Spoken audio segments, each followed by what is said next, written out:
I got myself in a bit of a pickle, but it's also a pickle that I'm a bit excited about. It's almost like an exciting little pickle. A week ago I was visiting this township here.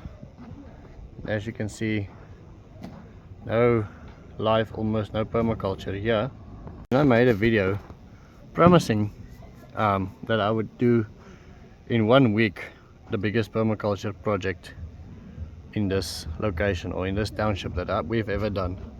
I have a full-time job, so in my mind this was going to take a day. I'm gonna take the weekend to plan. We launched the video on Friday.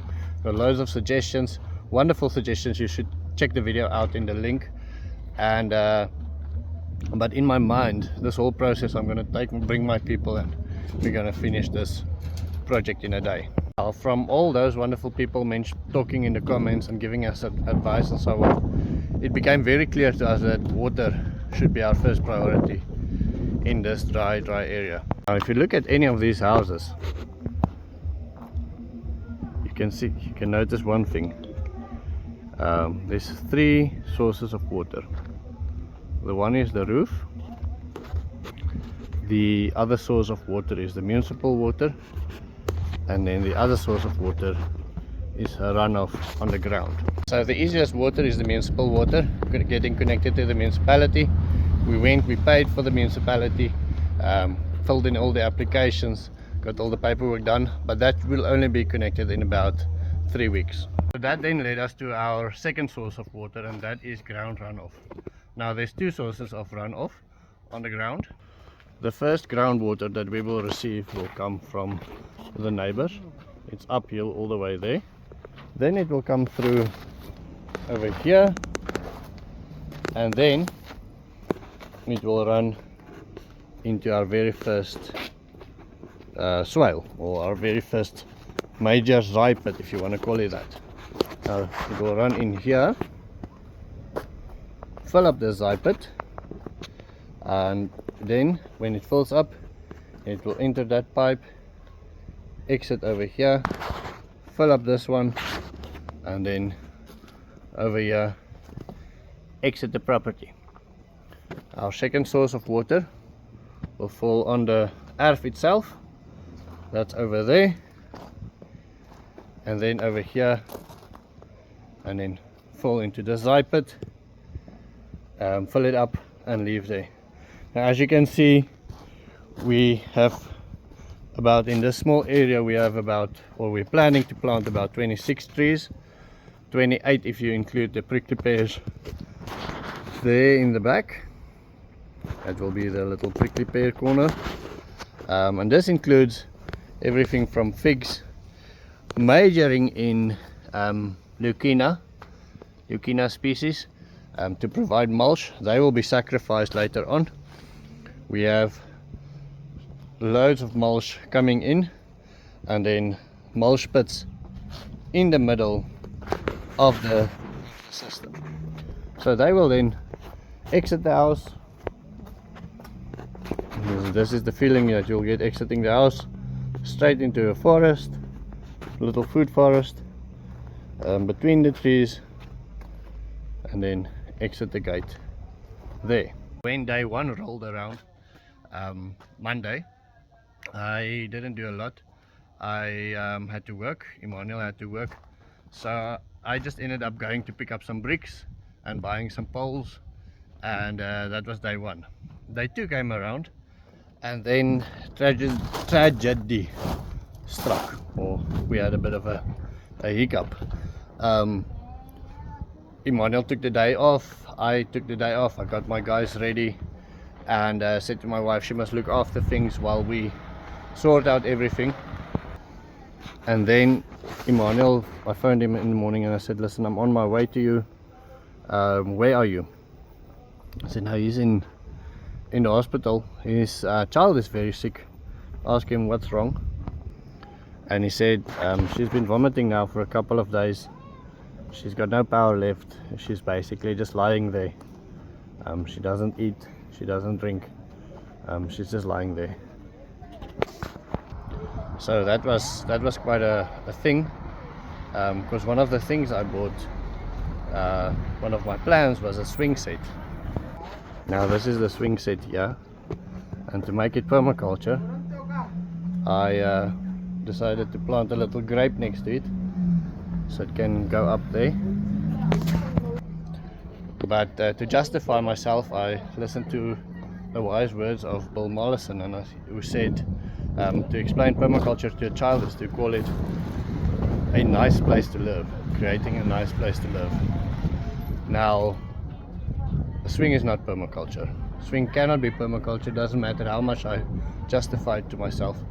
But Emanuel's got this little girl called Evelyn. She's now sleeping, and so I'm not sure about the educational benefits of a swing set, but I thought this would be a very nice thing for Evelyn. Plus we built a huge swing on the plots, and we had the guys swing and they were screaming like little girls, so I thought this would be fantastic for them, well, for the child to have a swing set, to experience something like this before she is a grown woman. Like, they had to wait until they are grown to experience a swing. And so that's how that happened. Before I tell you about the third way we harvested water, or we got water, I want to show you something. You see, there's this company, Coral Coatings, based in Okaanya, and they gave us, or they called us, and they said, we know what you're doing, how can we help? And I just asked for 1 drum of paint. Should have maybe asked for a bit more, and they gave me this. This is a 4-in-1 sealer, primer, waterproofer, top coat, all in one, 4-in-1 paint. Now, I've used this on many properties, and this is a fantastic product. So if you're in Otjiwarongo or in Namibia, call Coral Coatings. They are a fantastic company. They really just wanted to help. They didn't care about being mentioned. They didn't care about what they are going to get out of it. They just wanted to be part of improving in Namibian life. And so that way the whole front area of Emanuel's house got a new coat of paint. All of that was done by Permac Paints. One more thing before we do our final reveal of our final structure is I want to show you something. This is a worm drum. This was one of my very first permaculture systems that I designed, and there's free plans for it on the link below. Now, how it works is, inside here you have a compost and worms. Now, we delivered some manure to him so he can use that, and then the system is still young, so you might not see that many worms yet. There's a little door at the bottom where you can harvest manure, compost, and then every day you pour in water in here, you capture it down there, it comes out through this little thingy here. You take that water and you feed your garden. Now, between the trees, while they are still young, we will plant vegetables, and it will become vegetable gardens that will grow trees. Once the trees are grown, we will close that gate over there, change all of that into a vegetable garden, put a gate in here so that there's still a possibility for a car for Emanuel one day, and then all of that will be turned into vegetable gardens. Now, the reason why I haven't planted the trees yet is because we are in the middle of winter. We received some frost tonight, so I just want to give it a little bit of time before we go through all of that frost. So the sun is low in the sky, so if I have my angles wrong, then it's in my eyes. And so we'll plant those trees in the next couple of weeks. The other thing that we have to remember is, while we don't have municipal water, Emanuel has to carry the water to feed or to water the trees. So for now we have a little nursery in his house, and daily we take them out just to see the sun. In the back of the house we bought recycled gutters, put them up here. You see, they're not beautiful, so we got them for very nice and cheap, and they then lead into this water tank. Unfortunately my camera cannot zoom out nice enough, but the water tank is 2 by 2 meters, and so there's more water coming from there that also runs with the gutter straight into the water tank, cement water tank. So just to give you a top view, this is what the roof looks like. Capture system. And then over there, then the water tank is plastered smoothly on the inside. There's still a bit of cement down there, and then there's a little pipe for it to exit. Now Emmanuel will still clean it inside. Let me just jump down here quickly. And so on the outside, it is rough still. Now for this, I had to sit down because the story of this water tank is quite an important one. And then there's a point that I want to make at the end of it as well. I made some notes on the whole project that I want to go through and some things that we learned and so on. And this whole project was planned in 4 days. From the time we decided to do it until the day we started was about 4 days. We made the video, we published it, we listened to the comments of the people doing it. And so our planning factors were, how much time do we have? We had 1 week. How big is our budget? Now, if you don't know, we get supported by selling our insects, bugs and worms and things like that. And then we support us, or people support us with buying a coffee. Now, a $5 coffee buys a tap like this or buys a bag of cement. So it really, really helps a lot. And so how big is your budget?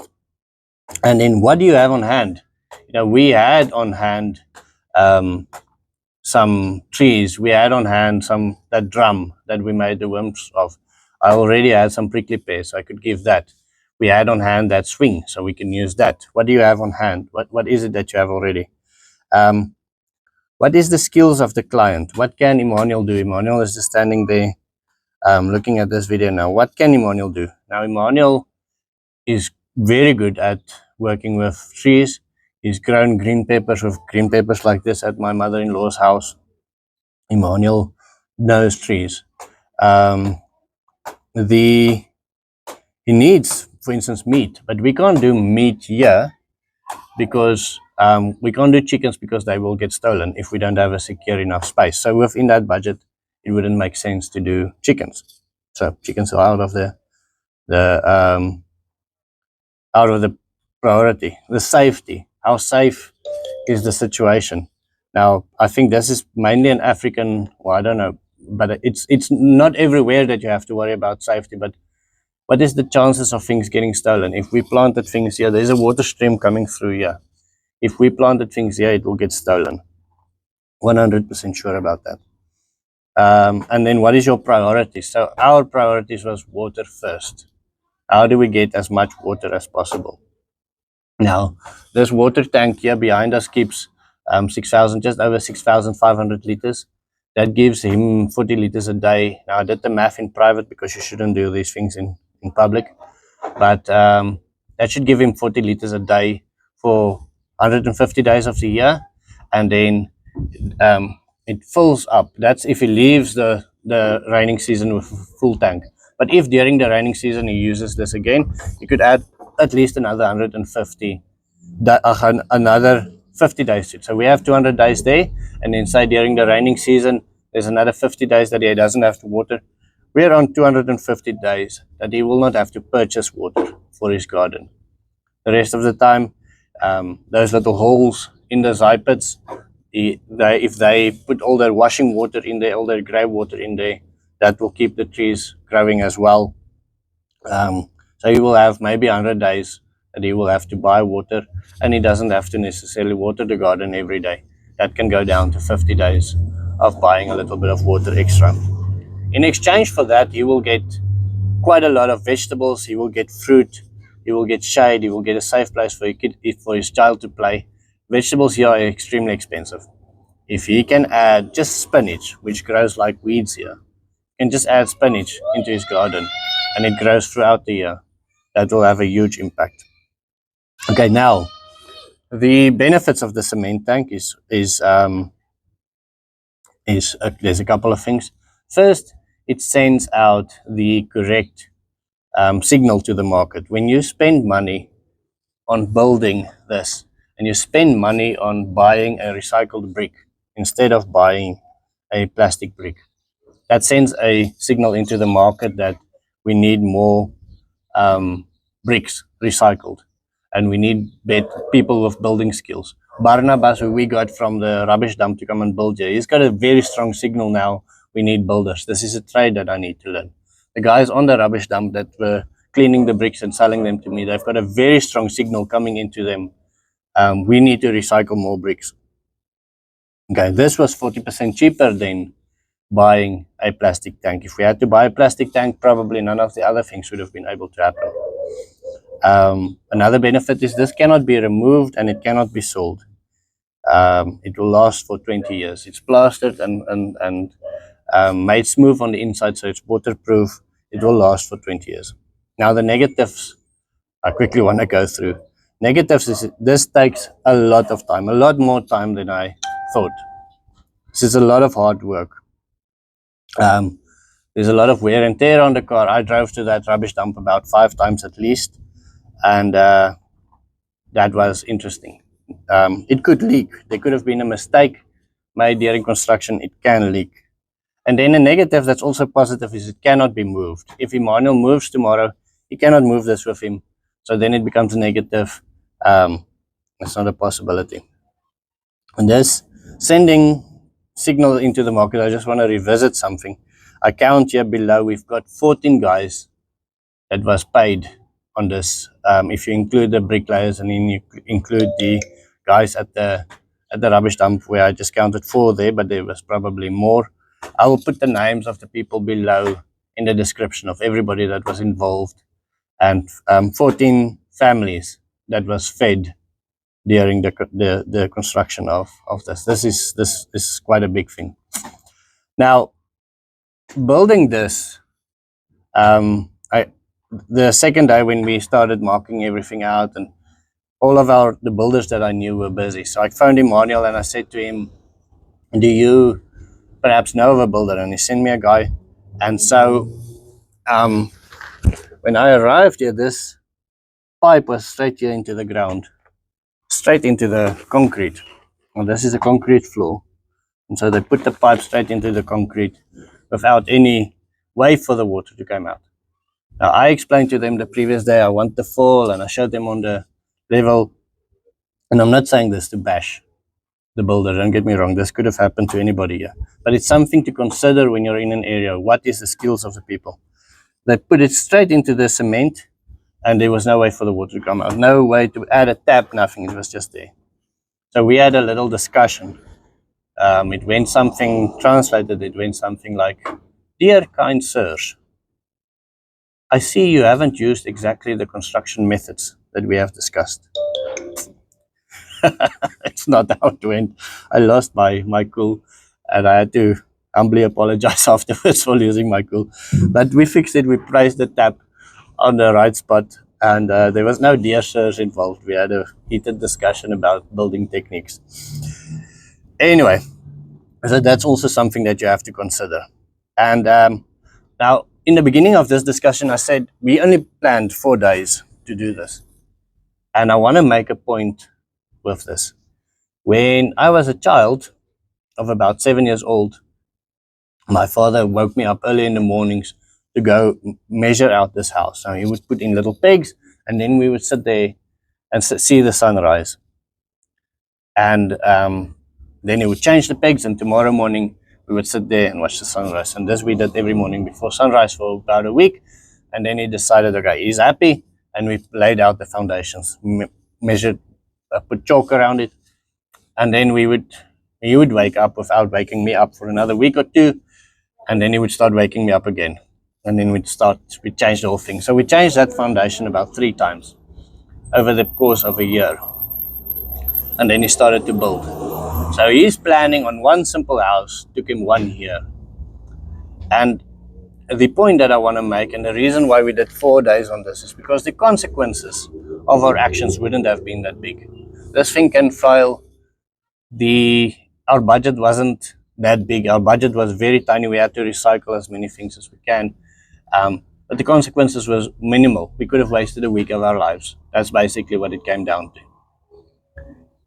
In my father's case, it would have been a major investment. He wanted to have the sun hit the house just right every morning, to heat up this room, to cool down that room. He was sun obsessed, and for him, it was a major thing to make sure that this house was perfect because he wanted to grow old in that house. He never did. We built a house, and somebody else has got the perfect house where the sun hits it perfectly in the summer to cool it, and perfectly in the winter to heat it up again. So I believe that the amount of time you spend planning on your house or on your project should be in a ratio to what your budget is and what your consequences is. So for me, planning dinner is like that. There's no consequences. Might have a crap meal. So over planning is one of the things that I think holds permaculturists back the most. If you know the area, you know the sun, you know the seasons, you know your budget, the main thing is to get up and do it. And with that, that is the end of my story. I hope you have a wonderful day.